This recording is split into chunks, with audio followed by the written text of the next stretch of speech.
नाजरीन, ये 15 अक्टूबर 1997 का जिक्र है जब नासा ने इटली और यूरोपियन स्पेस एजेंसी के साथ मिलकर एक खलाई मिशन कैसिनी भेजा। इस मिशन ने पहली बार सैटर्न के नॉर्थ पोल की तस्वीर भेजी जो कि हैरान कुन थी। इन तस्वीर में वाज़ेह देखा जा सकता है कि सैटर्न के नॉर्थ पोल पर एक हेक्सागोन शेप बनी हुई थी।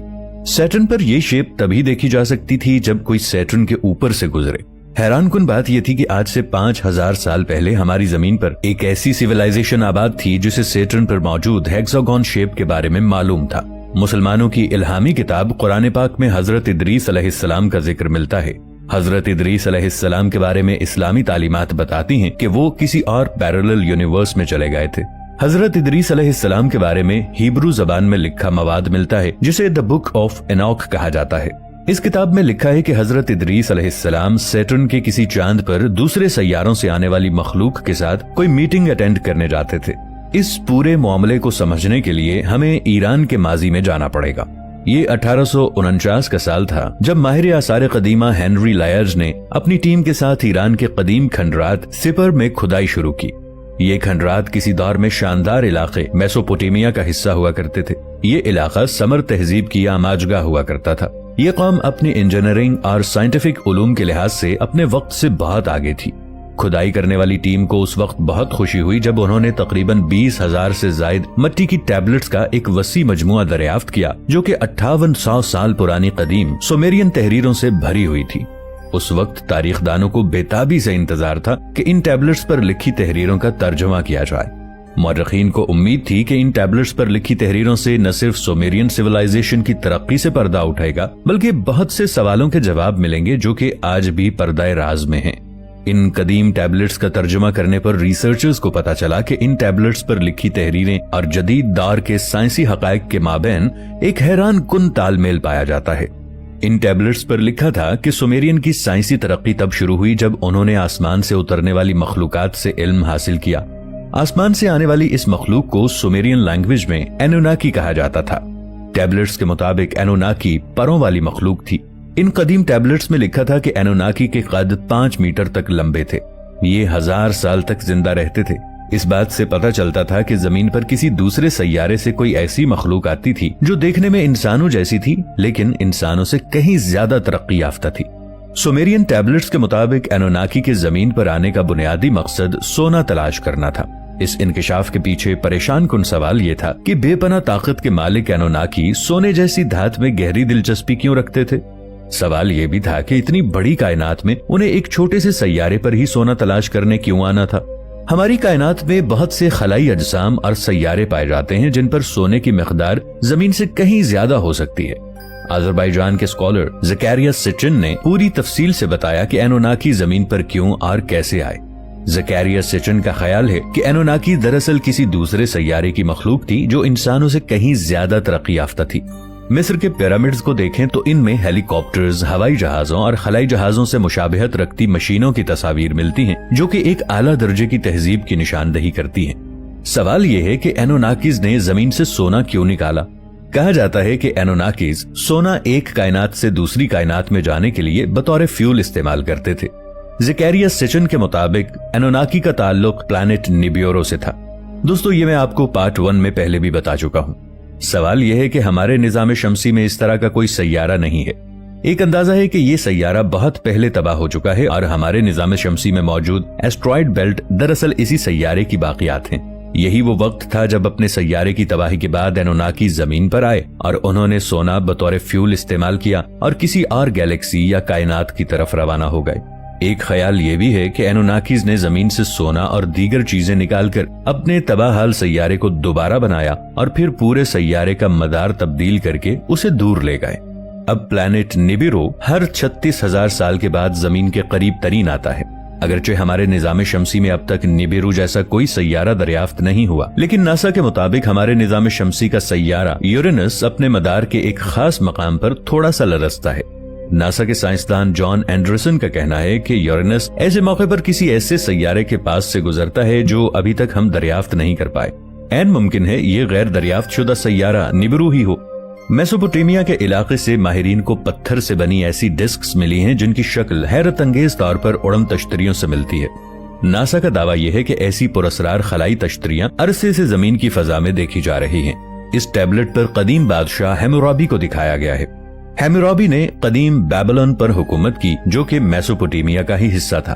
آپ اس تختی پر غور کریں تو بادشاہ کے سامنے ایک دیوتا کو دکھایا گیا ہے جس نے اپنے سر پر ایسا ہیلمٹ پہن رکھا ہے جیسا کہ آج کل کے جدید خلاباز پہنتے ہیں۔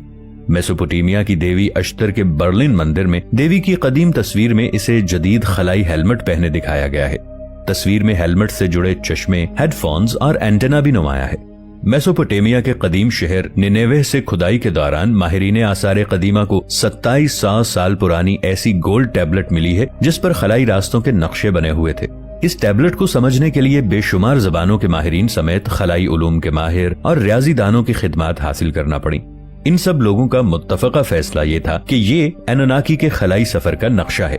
سومیرین ٹیبلٹس کے مطابق اینوناکی نے دریائے دجلہ اور فرات کے اوپر اپنا خلائی اسٹیشن بنا رکھا تھا۔ اس کے ذریعے وہ آسمان سے زمین پر اترتے تھے۔ دریائے فرات وہی دریا ہے جس کے بارے میں احادیث میں آتا ہے کہ یہ سدرۃ المنتہا کی جڑ سے نکلتا ہے۔ دریائے فرات دراصل کسی ورم ہول کے ذریعے زمین پر آتا ہے۔ دوستو، اگر آپ دریائے فرات پر ویڈیو دیکھنا چاہتے ہیں تو کامنٹ سیکشن میں دریائے فرات لکھ دیجیے گا۔ دوستو، اینوناکی ہمارے نظام شمسی میں موجود تمام سیاروں کو جانتے تھے۔ ہمارے نظام شمسی میں موجود یورینس 1781 میں دریافت ہوا اور پلوٹو 1930 میں دریافت ہوا۔ دوستو، یاد رہے کہ سومیرین کو یہ سب آج سے 4000 سال پہلے پتا تھا۔ یہ وہ وقت تھا جب ان کے پاس ٹیلیسکوپ نامی کسی چیز کا تصور بھی موجود نہیں تھا۔ اب سوال یہ ہے کہ حضرت ادریس علیہ السلام سیٹرن کے چاند پر کیا کرنے جاتے تھے اور اینوناکی کا حضرت ادریس علیہ السلام سے کیا تعلق تھا؟ آج سے 5000 سال پیچھے جائیں تو ہمیں دنیا کے تمام بڑے مذاہب میں ایسے ثبوت ملتے ہیں جس میں آسمان سے زمین پر آنے والی مخلوقات کا ذکر ملتا ہے۔ یہ وہ وقت تھا جب زمین سے دوسرے سیاروں اور دوسری کائناتوں تک جانے والے راستے کھلے تھے۔ قرآن پاک کی سورہ جن کی آیت نمبر 8 میں دوسری کائناتوں میں جانے والے ان راستوں کا ذکر ملتا ہے۔ اس آیت کی تفسیر میں علماء کرام نے لکھا ہے کہ ایک وقت ایسا تھا جب جنات اور شیاطین دوسری کائناتوں تک چلے جایا کرتے تھے، لیکن پھر اللہ تعالیٰ نے دوسری کائناتوں تک جانے والے راستوں پر پہرے دار بٹھا دیے اور ان راستوں سے آنا جانا بند ہو گیا۔ اس کے بعد دوسری کائناتوں کے راستے تو بند ہو گئے، لیکن ایک سیارے سے دوسرے سیارے تک یا ایک کہکشاں سے دوسری کہکشاں تک جانے والے راستے، جن کو سائنسی زبان میں ورم ہول کہا جاتا تھا، ابھی تک کھلے تھے۔ ان راستوں کا استعمال کرتے ہوئے یاجوج ماجوج نامی مخلوق مختلف سیاروں پر حملہ آور ہوتی۔ یہی وہ مخلوق تھی جس نے اینوناکی کے سیارے نبیرو کو تباہ کیا تھا۔ حضرت ادریس علیہ السلام سیٹرن کے چاند ٹائٹن پر یاجوج ماجوج کے خلاف بنے مختلف سیاروں کے الائنس میں انسانوں کی نمائندگی کرنے جاتے تھے۔ سیارے زمین کو یاجوج ماجوج کی تباہی سے بچانے کے لیے اینوناکی نے اپنی خدمات پیش کی اور بدلے میں زمین سے سونا لیا جسے وہ بطور فیول استعمال کرتے تھے۔ مختلف سیاروں کے جوائنٹ الائنس میں یاجوج ماجوج کے خلاف ایک زبردست انٹر گیلیکٹک جنگ ہوئی۔ اس جنگ کے بعد اینوناکی زمین سے اپنا پورا سسٹم لپیٹ کر کسی اور کہکشاں میں منتقل ہو گئے۔ کہا جاتا ہے کہ اینوناکیز جاتے جاتے اپنے ساتھ پوری سیمیرین سیویلائزیشن کو بھی لے گئے۔ یاجوج ماجوج کا خطرہ ابھی پوری طرح ختم نہیں ہوا تھا۔ یہ مخلوق اب بھی ورم ہولز کا استعمال کر کے مختلف سیاروں کی کمزور مخلوقات کو تنگ کرتی تھی۔ تب اللہ کے نبی حضرت ذوالقرنین نے ایک سیارے سے دوسرے سیارے تک رسائی دینے والے ان تمام دروازوں کو بند کر دیا جو یاجوج ماجوج استعمال کرتے تھے۔ حضرت ذوالقرنین اور یاجوج ماجوج کا سارا واقعہ ہمیں سورہ کہف میں بھی ملتا ہے۔ حضرت ذوالقرنین نے تمام ورم ہولز بند کر دیے جن سے یاجوج ماجوج حملہ آور ہوتے تھے، لیکن یاجوج ماجوج ان ورم ہولز کو دوبارہ کھولنے کی کوشش کر رہے ہیں۔ انہوں نے 10 پلانٹس کا سولر سسٹم بنایا ہوا ہے۔ It's not a small matter. ہم 8 پلانٹس پہ لے آئے نا پلوٹو کو مائنس کر کے، اور ہمیں پتا ہے کہ جوپیٹر اور مارس کے بیچ میں ایک پلانٹ تھا جو اس وقت پھٹ چکا ہے، اس کی ڈبری ابھی بھی گھوم رہی ہے۔ سیٹرن کے رنگ بنائے ہوئے ہیں، سیٹرن کا نارتھ پول انہوں نے ہیکساگونل ہی بنایا ہوا ہے۔ اور اگر فار ایگزامپل ٹیلیسکوپ ان کے پاس تھی بھی، وہ سمجھ لیں ان کے پاس سومیرینز کے پاس ٹیلیسکوپ تھی، سمجھ لیں، تو رنگز تو نظر آ جاتے ہیں کہ دنیا کی ایسی کوئی ٹیلیسکوپ نہیں ہے جو کہ کسی پلانٹ کا نارتھ پول دیکھ سکے۔ وہ پول دیکھنے کے لیے کسی کا وہاں پہ جانا ہی ضروری تھا۔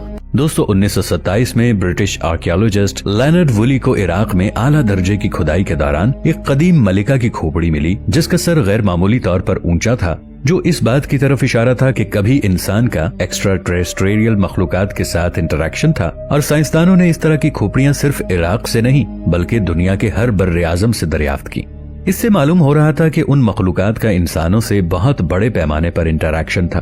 लेकिन सवाल यह है कि साइंसदानों को कैसे मालूम हुआ कि ये एक हाइब्रिड मखलूक है, यानी एक्स्ट्रा टेरेस्ट्रियल मखलूकात के इंटरैक्शन से पैदा होने वाली इंसानी नस्ल। दरअसल साइंसदानों ने इस खोपड़ी की हड्डियों का जेनेटिक टेस्ट किया और हैरत अंगेज तौर पर इसके जीन्स में वो खुसूसियात पाई गईं जो इस दुनिया के इंसानों में होना मुमकिन नहीं। ये जीन्स दरअसल एनोनाकी के जीन्स की तरफ इशारा कर रही थी और रिसर्च के जरिए साइंसदानों ने दिखाया कि एनोनाकी कुछ इस तरह के दिखते होंगे।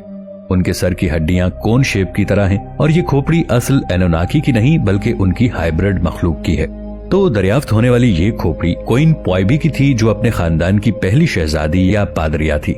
इसका ये आला दर्जा इस बात का सबूत दे रहा था कि वो एनोनाकी के हुक्मरानों के बहुत करीब थी या उनकी बहुत खास थी। साइंसदान इस मलिका की खोपड़ी पर जितनी रिसर्च कर रहे हैं उतनी नई से नई हैरत अंगेज बातें सामने आ रही हैं। साइंसदानों का मानना है कि ये खोपड़ी एनोनाकी और इंसानों के दरमियान दरवाजों की हैसियत रखती है, जो हमें उनकी ताकत और उन तक पहुंचने में मदद दे सकती है। मेसोपोटामिया और दुनिया भर से ऐसी खोपड़ियों का दरियाफ्त होना, फिर कदीम तहजीबों के सहीफों में मखलूकात का आसमानों से उतरने का जिक्र मिलना, मसलन सेंट्रल अमेरिका के सहीफों में उड़ने वाले फरिश्तों का जिक्र मिलता है जो दूसरी दुनियाओं से आया करते थे, जिनको वो एनासाजी कहते थे, यानी एनोनाकी से मिलता जुलता नाम। साइंसदानों और आर्कियोलॉजिस्ट का कहना है कि हमें रिसर्च के दौरान तकरीबन हर कदीम तहजीब के सहीफों में एक ही तरह की मिलती जुलती कहानियां और दास्तानें पढ़ने को मिली हैं, जिनमें एक ही तरह की मखलूक का जिक्र आया है जो बहुत ताकतवर जादुई मखलूक है जो हमारे ऊपर से आती है। साइंसदान जो अब तक इस बात को अफसानवी कहानियां समझते थे कि आसमानों से भी कोई मखलूक जमीन पर उतरती है, अब इस बात को सच मानने पर मजबूर हैं।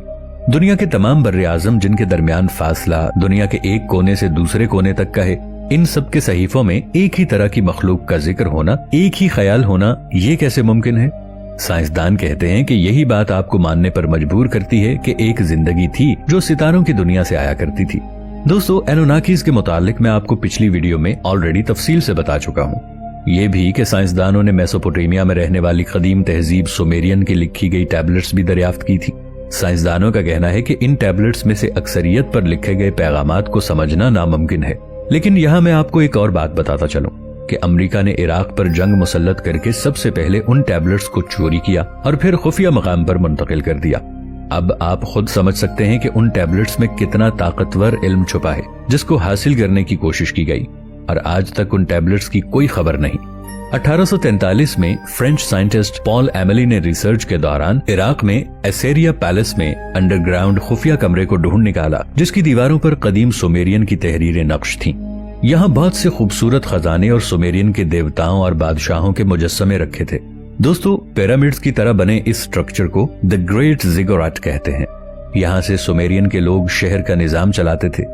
ये इमारत न सिर्फ तहरीरों से भरी हुई थी बल्कि आर्कियोलॉजिस्ट को सोने से लैस खजाने भी मिले। हजारों साल कबल पत्थरों के जमाने में सुमेरियन तहजीब जदीद इकोनॉमिक सिस्टम की बुनियादों पर कायम थी, जिसमें साइंस, ज़राअत, मेडिसिन, मैथमेटिक्स, अदालतें, स्कूल, सब निजाम मौजूद था। साइंसदान हैरान हैं कि 6000 साल कबल पत्थरों के जमाने में इतनी जदीद तर्ज की तहजीब, उनके पास ये उलूम कहाँ से आए। साइंटिस्ट को सुमेरियंस की तहरीरों से ये मालूम हुआ कि वो लोग एनोनाकीज को डिवाइन बीइंग समझते थे, यानी खुदा की शहजादी औलाद। ये बहुत से माबूदों पर ईमान रखते थे, इनमें मर्द और औरत दोनों शामिल हैं। दरहकीकत यही 950 साल हजरत नूह अलैहिस्सलाम ने अकीदा तौहीद की तबलीग की कि खुदा एक है और उसकी कोई औलाद नहीं, और फिर एक अजीम तूफान का आना जिससे दुनिया को इस बदतरीन शिर्क से पाक कर दिया गया। उनके माबूद ऊंचे और निचले दर्जों में बटे हुए थे। जो आला दर्जे के खुदा थे उन्हें आसमानी खुदा माना जाता था, जबकि निचले दर्जे के खुदा जमीन का निजाम चलाते थे। इन माबूदों में एनोनाकी आला दर्जे के देवता थे। ये सबसे ज्यादा ताकतवर माने जाते थे। सुमेरियंस उन्हें नॉन फिजिकल रूहानी मखलूकात मानती थी जो इंसानी शक्ल में तब्दील होकर दुनिया में उतरती थी। उनका मानना था कि एनोनाकी का असल मकसद कुछ और था जिसे हम नहीं जानते। उनकी तहरीरों से आर्कियोलॉजिस्ट को मालूम हुआ कि वो 1000 साल जीते थे। उनके पास दुनिया को कंट्रोल करने की ताकत और दुनिया के मुतालिक हर चीज का इल्म होता था। वो इंसानों को हिकमत देने और एक खुसूसी मिशन के तहत जमीनों पर उतरते थे। ये मखलूक कहाँ से आती थी, इसके मुतालिक साइंसदान बड़ी दिलचस्प बात बताते हैं। वो कहते हैं कि एनोनाकी जमीन पर सोना और दीगर मादनियात की तलाश में आते थे जो उनके सैयारे पर नायाब थी, लेकिन ये मादनियात जमीन पर कसरत से मौजूद हैं। साइंसदानों का मानना है कि एनोनाकी मार्स पर भी उतरा करते थे। तब मार्स बिल्कुल जमीन जैसा साजगार माहौल रखता था। जब इसके दरियाओं में पानी बहता था, और आज इसका मुंह बोलता सबूत नासा का क्यूरोसिटी रोवर है, जो कि मार्स पर उन्हीं तहजीबों के निशानात को तलाश करने के लिए काम कर रहा है। साइंसदानों का ऐसा भी मानना है कि मरीख पर गेल क्रैटर नामी सूखी झील का पानी दरअसल एनुनाकी के जरिए इस्तेमाल था, और इससे भी ज्यादा वो इस दिलचस्प सवाल का जवाब ढूंढ रहे हैं कि मरीख पर ऐसा क्या हुआ कि इस पर से जिंदगी का खात्मा हो गया और इसका माहौल और फजा दोनों खत्म हो गए। कहीं मरीख के साजगार माहौल के खात्मे के पीछे एनुनाकीस तो नहीं है। वो समझते हैं कि अगर ये बात किसी तरीके से साबित हो जाए तो उन मखलूकात के वजूद का राज हकीकी मानों में वाज़ेह हो जाएगा। ज़करिया सिट्चिन, जो एक मशहूर मुसन्निफ और सुमेरियन कल्चर के रिसर्चर थे, जिनके मुतालिक मैं पहले भी बता चुका हूँ, उन्होंने इस मौजू पर कई किताबें पब्लिश की। उनकी किताबें लाखों की तादाद में दुनिया भर में फरोख्त हुई और 25 से ज्यादा जबानों में इनका तर्जुमा भी किया गया। वो एनुनाकी के एक्स्ट्रा टेरेस्ट्रियल मखलूक होने पर गहरा यकीन रखते थे। उन्होंने अपनी किताबों में दावा किया कि नेपच्यून के पास निबिरू नाम का एक सैयारा हुआ करता था, जहां से एनुनाकीस की नस्ल जमीन पर उतरती थी और मरीख उनके लिए रास्ते में आने वाले स्टेशन के तौर पर काम करता था। उनकी थ्योरीज पर रिसर्च करने वाले साइंसदान दावा करते हैं कि अगर तो ये बात वाकई सच है तो मरीख पर इस तहजीब के आसार जरूर मिलेंगे, और ज़करिया सिट्चिन की ये थ्योरी वाकई सच भी हो सकती है, क्योंकि उन लोगों ने फिर 10 प्लैनेट्स का सोलर सिस्टम आखिर कैसे बनाया। ज़करिया सिट्चिन अपनी किताब द 12th प्लैनेट में लिखते हैं कि निबिरू खला में एक ऐसे रास्ते पर है जिसे एलिप्टिकल पैथ कहते हैं, यानी ऐसा सैयारा जो हर 3450 सालों में सोलर सिस्टम की हुदूद में आ जाता है, और साल 2900 में इसका दोबारा सोलर सिस्टम की हुदूद में आना मुतवक्के है। हम तवक्को करते हैं कि फ्यूचर में वो हमसे कई गुना नई और जदीद टेक्नोलॉजी से लैस होंगे, और वो नई हिकमत और ख्यालात इंसानों में मुंतकिल करने के लिए जमीन पर आएंगे। लेकिन हकीकतन तूफान नूह दरअसल इन्हीं मखलूकात के खात्मे के लिए आया, और उनके साथ वो इंसान भी इस तूफान के अजाब में बह गए जो उन्हें खुदा तसव्वुर करते थे और समझते थे कि वो उन्हें किसी भी किस्म के तूफान से बचाने की ताकत रखते हैं। दोस्तों, वीडियो अच्छी लगने की सूरत में इसे लाइक और शेयर जरूर कीजिएगा। मिलेंगे नई वीडियो के साथ, तब तक के लिए अल्लाह निगहबान।